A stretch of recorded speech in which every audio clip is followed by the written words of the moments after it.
اللہ نے تمہیں پیسے دیے ہیں, نئی گاڑی تم نے خریدی ہے, چھوٹے بچے کا جوتا کیوں باندھ دیا آگے تم نے؟ جوتا باندھنے سے اگر یہ ایکسیڈنٹ سے, حادثے سے گاڑی بچ سکتی ہوتی ہے تو پھر پاکستان کے جتنے پی آئی اے کے جہاز ہیں سب پر باندھ دینا چاہیے, سب پہ جوتے لٹکے ہوئے ہیں. عجیب تم نے فلسفہ تراشا.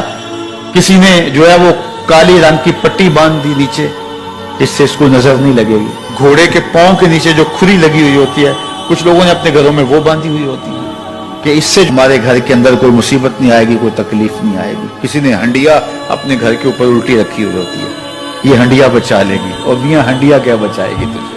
اللہ کے قہر سے کچھ نہیں بچا سکتا.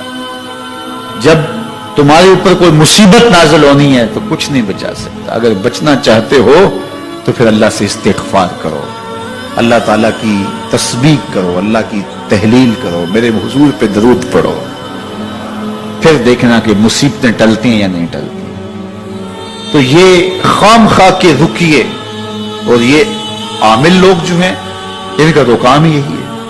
ان کا کام چلتا ہے لوگ ذوف الاعتقادی میں مبتلا رہے ہیں اور یہ کہہ دیتے ہیں کہ آپ کے خاندان میں ایک منحوس عورت ہے, یہ اس کا کیا ہوا ہے, تو کوئی نہ کوئی منحوس تو پہلے ہی انہوں نے طے کر رکھی ہوتی ہے, فوراً ذہن وہاں جا کلک ہو جاتا ہے. اس کا نون سے نام شروع ہوتا ہے, اس کا کاف سے نام شروع ہوتا ہے, اس کا جیم سے نام شروع ہوتا ہے, تو پورے خاندان میں کسی کا نام کاف, نون یا جیم سے تو شروع ہوتا ہی ہوگا, یا دوستوں میں, تو فوراً ذہن جو ہے ادھر منتقل ہو گیا. اب یہ بابا جی نے بتا دیا ہے, ہاں ہاں ہاں اس نے یہ بات کی تھی, کچھ باتیں یاد آنے لگی, اس کاف سے شروع ہونے والے نام کے ساتھ نفرت پیدا ہو گئی. اس بابے نے نفرت کا کاروبار کیا.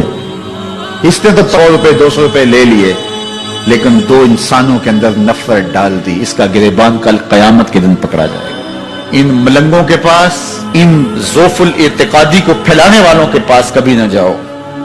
تمہیں مصیبت پڑی ہے, تمہیں لگ رہا ہے کہ شاید میرے اوپر جادو ہے, تو پڑھو نا سورہ بقرہ,